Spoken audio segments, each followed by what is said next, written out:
হয়েছে আমাকে বাবা আর সোনা নিজেদের দোহাই দিয়ে জোর করে দাদাকে বিয়ে করতে বাধ্য করছে। বললে কি বিয়ে দেওয়া যায় নাকি? অনুরাগের ছোঁয়া আজকের পর্ব।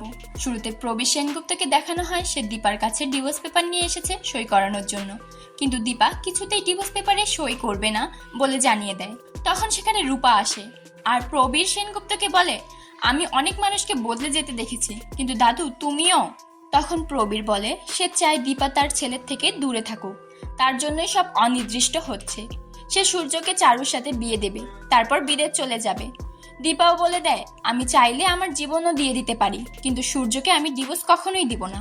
তারপর সেখান থেকে প্রবীর সেনগুপ্ত চলে গেল। রূপা দীপাকে জিজ্ঞেস করে সে খেয়েছে কিনা। দীপা খায়নি বলায় রূপা খাবার নিয়ে এসে দীপাকে খাইয়ে দেয়। দৃশ্য পরিবর্তন হলে সবাইকে সেনগুপ্ত বাড়ির ড্রয়িং রুমে দেখানো হয়। সেখানে সবাই প্রবীর সেনগুপ্ত আসার অপেক্ষা করছে।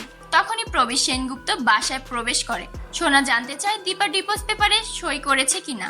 প্রবীর না বললে সবাই রেগে যায় আর বলে দীপা আর সূর্য অনেকদিন ধরে একসাথে থাকছে না, তাই তাদেরকে আলাদা করে খুব একটা কঠিন নয়।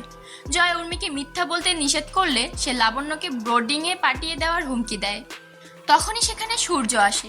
দীপা কে জানতে চাইলে সোনা একটা ছবি দেখিয়ে বলে, ইনি দীপা, ইনি আমার সবকিছু শেষ করে দিয়েছে। তোমাকে বাঁচিয়ে চারু ওর কথা ছিল আমার মা হবার, কিন্তু সূর্য বিয়ে করতে অস্বীকার করে। তখন প্রবীর সেনগুপ্ত বলে, তুই যদি বিয়ে না করিস তাহলে আমার মরা মুখ দেখবি।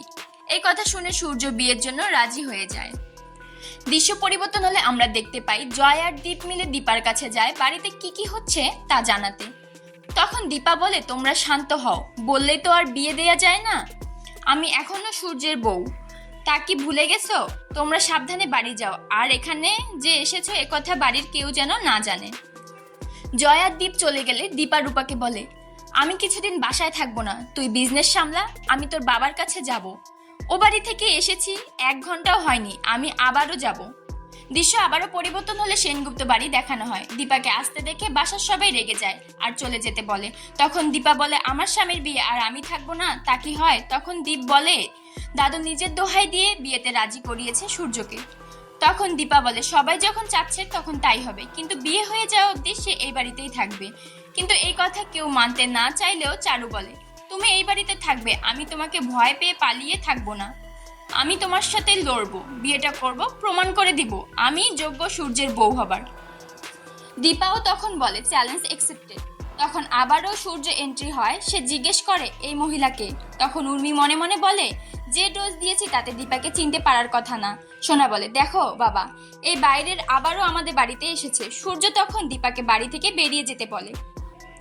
তারপর নিজের ঘরের দিকে যেতে নিয়ে পিছন ফিরে দেখে লাবণ্য দীপাকে জড়িয়ে ধরে কাঁদছে। তখন জিজ্ঞেস করে, লাবণ্য কেন একটা বাইরের মহিলাকে জড়িয়ে ধরে কাঁদছে? তখন চারু এসে লাবণ্যকে সরিয়ে নেয়। দৃশ্য পরিবর্তন হলে দীপাকে তার রুমে দেখানো হয়। দীপা নিজেকে নিজে বলছে তাকে যে করেই হোক এসব বন্ধ করতে হবে, জিততেই হবে।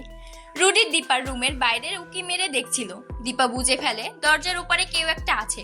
হঠাৎ করে দরজা খুলেই রুডিকে দেখতে পায় আর রুডিও তখন দীপাকে পড়ে যায়। আজকের পর্ব এখানেই শেষ।